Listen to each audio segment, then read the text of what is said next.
The Ant people are humanoid-looking beings with insectoid features. They are also known as the insect people. These beings incarnate into physical bodies just like us.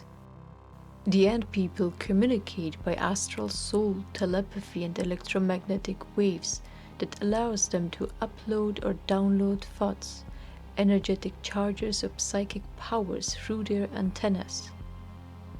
They reproduce through selected queens that lay eggs. According to Sambo True Brothers' book, The Sasquatch Message to Humanity, these species has a binding collective soul that allows little individual consciousness.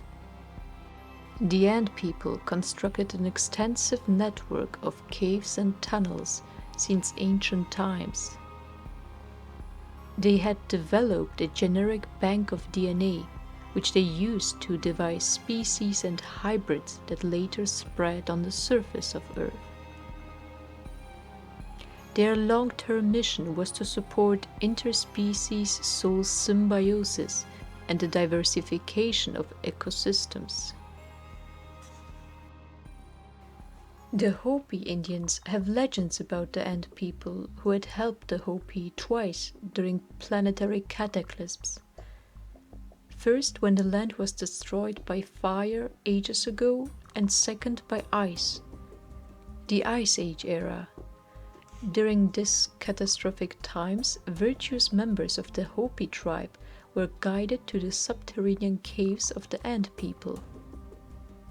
They gave them refuge and sustenance. The Ant people have been described as industrious and generous people. According to Sambo's book, the Ant people have suffered three mass extinction themselves over millions of years, one of which occurred after the arrival of the Draconians, or the regressive part of reptilian beings who had reached a high level of scientific and spiritual understanding but decided to regress into an egoistic state of being. The Draconians that came to Earth belonged to a rebellious fraction that had over 200 colonies or planets. They were called Draconians for their origins that was based in the Draco star system. The beings engineered their own hybrids on Earth. The Draco should not be confused with the lizard people or the snake people who already lived on Earth long before the arrival of the Draco. After the arrival of the Draco, they tried to gain access to the underground facilities and the network structures created by the Ant people.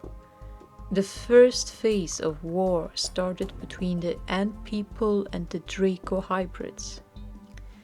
The war over the control of the underworld continued for ages. We learn from Sambo's book that the Ant people were protecting the underground bases with electromagnetic shields and weapons. They had designed radioactive and radiotronic frequencies that only destroyed reptoid genetics without harming insectoid genes. After a certain time, the Draco were able to engineer hybrids with insectoid DNA and send spies through the protective shields to crack the codes. After deactivating the protective shields, they launched attacks against the Ant people, sprayed highly toxic chemical gases, and forced the Ant people to hide in deeper parts of the Earth. They lost many of their queens and with them the ability to reproduce naturally. The Ant queens were able to lay millions of eggs in a single year, but only few of them had reproductive abilities. This had weakened the Ant people immensely, who asked for the support of the Star Elders Council, which had an intergalactic base on Earth. The Star Elders represent highly advanced beings who at the time were mainly concerned with watching over consciousness and life on the surface of Earth. According to Sambo's book, the Star people were also the ones who had engineered the Ant people, the Sasquatch, the Snake people, and later also our ancestors. Schlemmer's book, The Only Planet of Choice, also writes about the Star Elders, referring to them as the Council of the 24 Civilizations, who are universal civilizations that act as overseers under the guidance of the Nine. Elena Danan has also written about them in her book called The Seeders. She calls them the Intergalactic Confederation.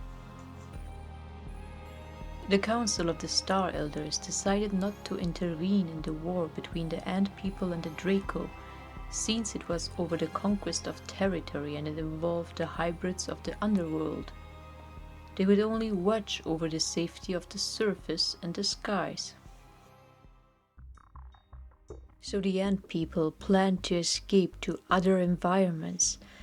They had anti-gravity ships propelled by electromagnetic energy that could not travel to far planets, but it could still travel 15 times the speed of sound.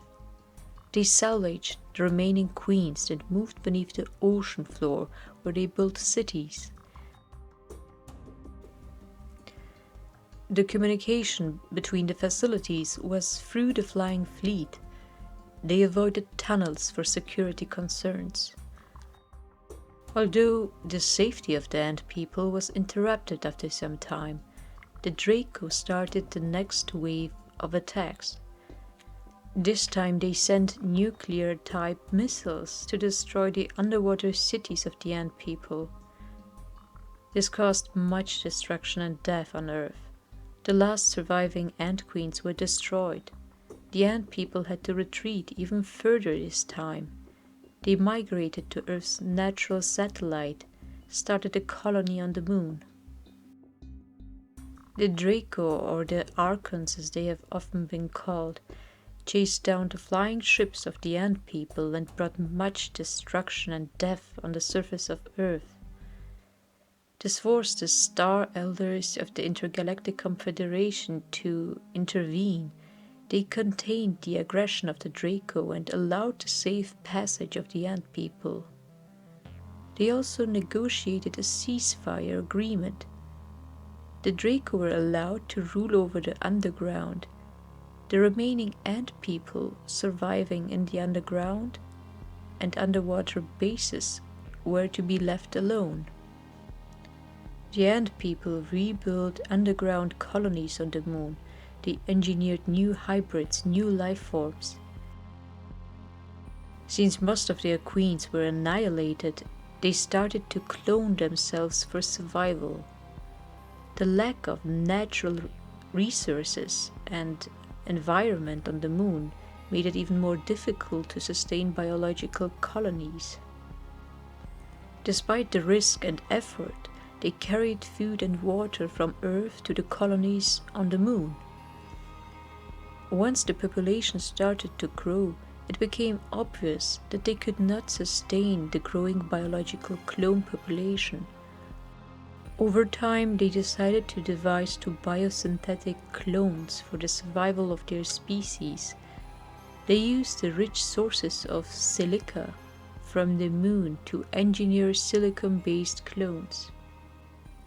Over millions of years, the clones multiplied in number and planned to reconquer the lost territories from the Draco. The silicon-based clones would be immune against chemical weapons and high radiation levels. They also engineered powerful weapons of mass destruction, huge insectoid synthetic life forms that could invade and destroy the underworld. Eventually, the Draco discovered their plans and launched massive nuclear strikes on the moon, causing it to implode. This almost caused the extinction of the synthetic Ant People. Only those who were able to fly off the moon for the attack survived. The remaining synthetic Ant People found refuge by joining the remaining ant colonies on Earth. After millions of years, the population of the Ant People had grown back to large numbers. They did not have enough room in the few underground cities, and they could not risk building new underwater cities. So they planned to build an artificial moon to replace the natural one. The destruction of Earth's natural satellite had increased the gravitational field of Earth. It had also slowed down the planet's rotation and life cycle. A new moon would improve the atmosphere for biological life. So the Council of the Star Elders allowed the Ant People to build an artificial moon. It took them thousands of years. Eventually they built the moon, which we have today,